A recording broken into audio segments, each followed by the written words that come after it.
आज हम एक ऐसी कहानी के बारे में बात करने वाले हैं जिसमें हमें पता चलेगा कि कभी कभी कोई वीडियो गेम किसी की जान के लिए कितना ख़तरनाक हो सकता है। नमस्कार दोस्तों, मेरा नाम है आदित्य अल्फाज। स्वागत है आपका कुछ बातें विद आदित्य अल्फाज के नए एपिसोड में। ये बात है अमेरिका की, जहाँ पे एक लड़का रात के 2 बजे अपने एक्सबॉक्स पे कॉल ऑफ ड्यूटी खेल रहा था। वो नॉर्मली अपने टीम के साथ 2 बजे रात में जब कॉल ऑफ ड्यूटी खेल रहा था, तभी अचानक से गेम में उसकी डेथ हुई और जैसे ही उसने दोबारा रीस्पॉन किया, उसके सामने एक आदमी खड़ा था। वो आदमी अननोन था। जैसे पबजी में टीडीएम मैचेस होते हैं, वैसे ही कॉल ऑफ ड्यूटी का वो टीडीएम टाइप का मैच था। और जैसे ही वो रिस्पॉन हुआ, उसने देखा उसके सामने एक आदमी खड़ा था। उस आदमी का नाम था बैगमैन 6066। और जिस आदमी के सामने ये बैगमैन 6066 खड़ा था, उस बंदे का गेमिंग यूज़र नेम था स्वेटी जेबावास्की। ये बैगमैन ये स्वेटी का पूरा विजन ब्लॉक कर रहा था, तो इसने दाएं बाएं जब जाने की कोशिश करी, फिर भी इसका विजन ब्लॉक होता रहा। दोबारा रिस्पॉन हुआ ये, तो देखा कि अचानक से वो दूसरी लोकेशन पे एग्जैक्ट वही पर्सन उसके सामने खड़ा है गेम के अंदर। वो अपने गेम से इरिटेट हो जाता है और गेम को बंद करके चला जाता है। जैसे ही वो अपना एक्सबॉक्स शट डाउन करने जा रहा होता है, उसके एक्सबॉक्स पे एक नोटिफिकेशन आता है। जैसे ही वो नोटिफिकेशन चेक करता है, उसमें लिखा होता है Bagman sent you a friend request. वो बिना कुछ सोचे समझे नॉर्मली उस फ्रेंड रिक्वेस्ट को एक्सेप्ट कर लेता है और बैगमैन का एक मैसेज आता है और उस मैसेज में लिखा होता है डोंट गेट ऑफ और I will come play at your house. वो नॉर्मली इसको एक मजाक की तरह लेके स्वेटी अपने एक्सबॉक्स को शट डाउन कर देता है और सोने चला जाता है, क्योंकि रात का 2-2:30 बज चुका होता है। आधी रात को दोबारा उसकी एक बार आंख खुलती है। वो देखता है, वो खुद को पसीने में लथपथ पाता है। उसके शरीर में कई जगहों पे दर्द हो रहा होता है। वो समझ नहीं पाता ये दर्द क्यों हो रहा है। उसको प्यास भी लग रही होती है और उसकी आंख खुलती है। शुरू में जब उसकी आंख खुलती है, तब तो उसे महसूस नहीं होता, पर धीरे धीरे उसे ये महसूस होने लगता है कि कोई उसके घर में घुस चुका है।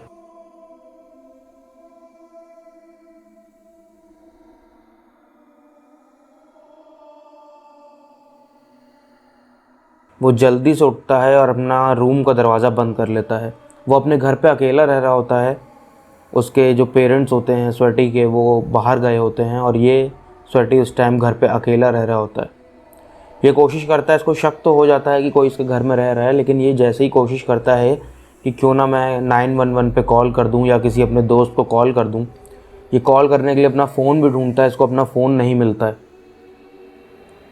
और ये बाहर जा नहीं सकता, क्योंकि इसको मालूम है कि हॉलवे में एक इंसान इसका इंतज़ार कर रहा है। वो इंसान और कोई नहीं है, वो इंसान खुद बैगमैन 6066 है, जो ऑलरेडी स्वेटी को कह चुका था कि अगर तुमने अपना एक्सबॉक्स शट डाउन किया तो मैं तुम्हारे घर पे आके खेलूँगा।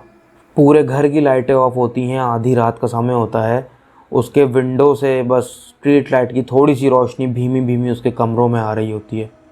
उसको उस लाइट के अलावा कोई सोर्स नहीं मिल रहा होता है। उसने बैगमैन ने सारी लाइट्स घर की ऑफ कर दी होती हैं, मेन पावर कट कर दिया होता है।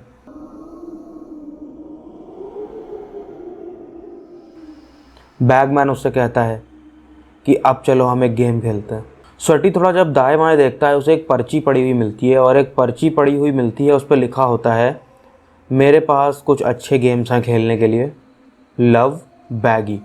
ये पढ़ते ही वो थोड़ा परेशान हो जाता है कि ये हुआ कैसे, ये पर्ची मेरे बेड पे कैसे आई।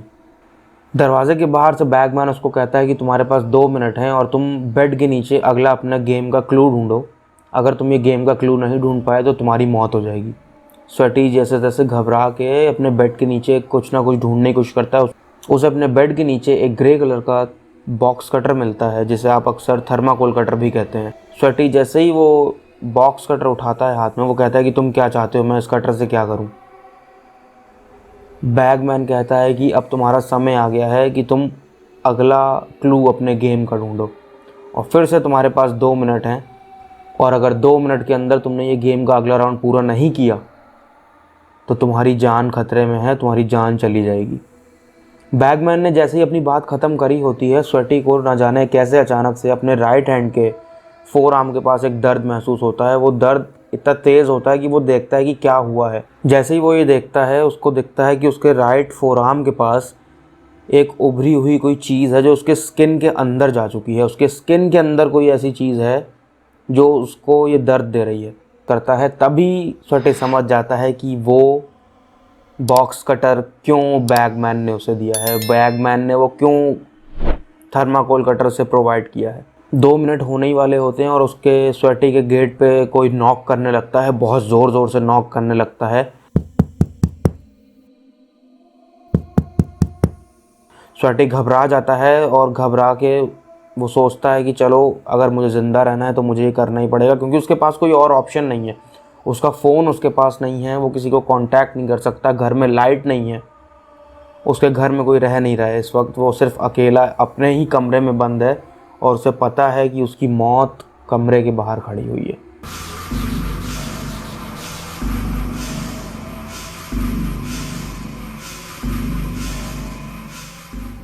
वो जैसे तैसे हिम्मत जुटाता है और थर्माकोल कटर से अपने रिस्ट को काट कर एक प्लास्टिक का बैग निकालता है और उस पर्ची पे लिखा होता है what gets bigger when you take away from it.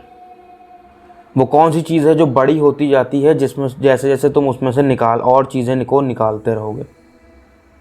एक ये छोटी सी पहेली होती है वहाँ पे।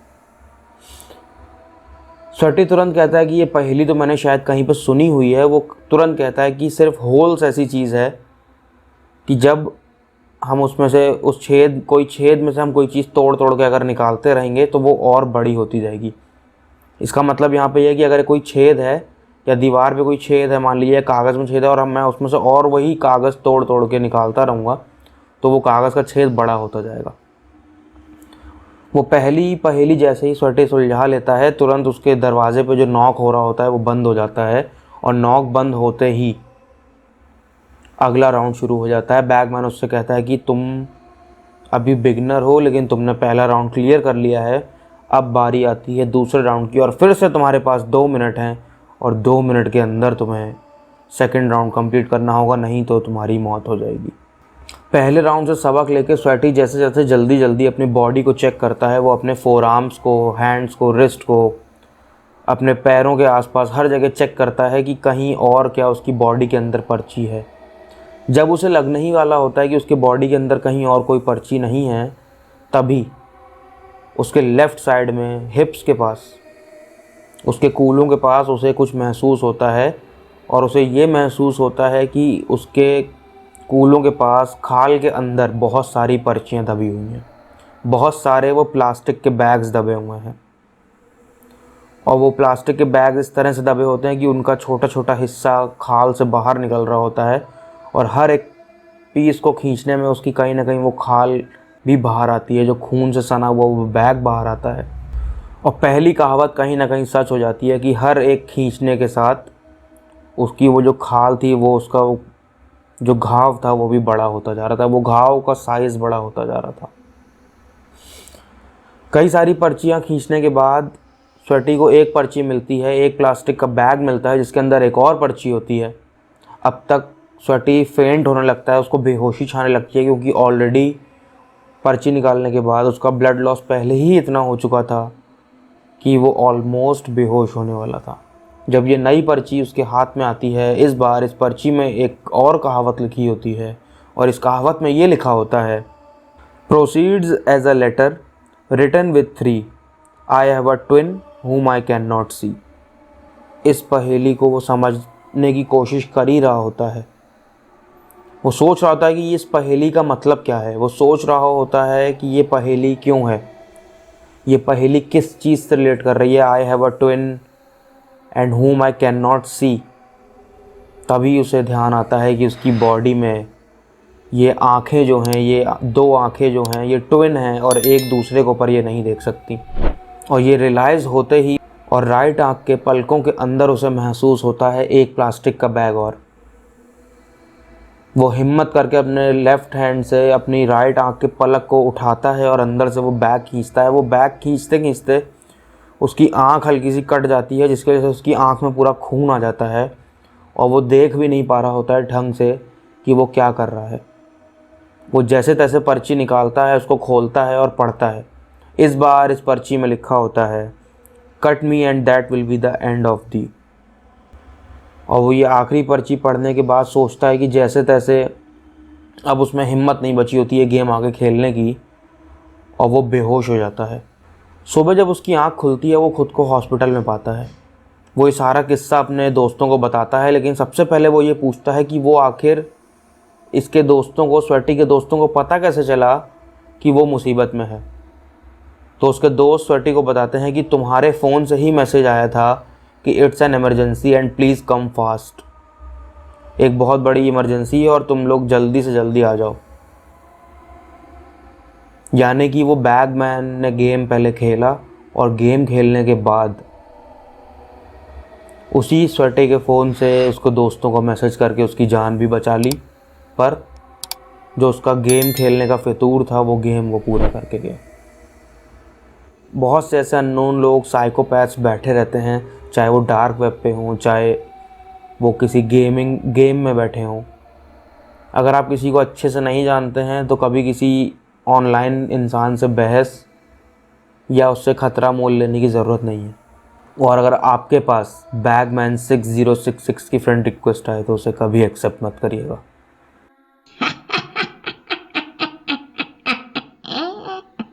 उम्मीद करता हूँ आपको आज का वीडियो पसंद आया होगा। वीडियो पसंद आया तो वीडियो को लाइक करिए, चैनल को सब्सक्राइब करिए और ये वीडियो अपने दोस्तों को शेयर करिए जो कॉल ऑफ ड्यूटी और पबजी खेलते हैं।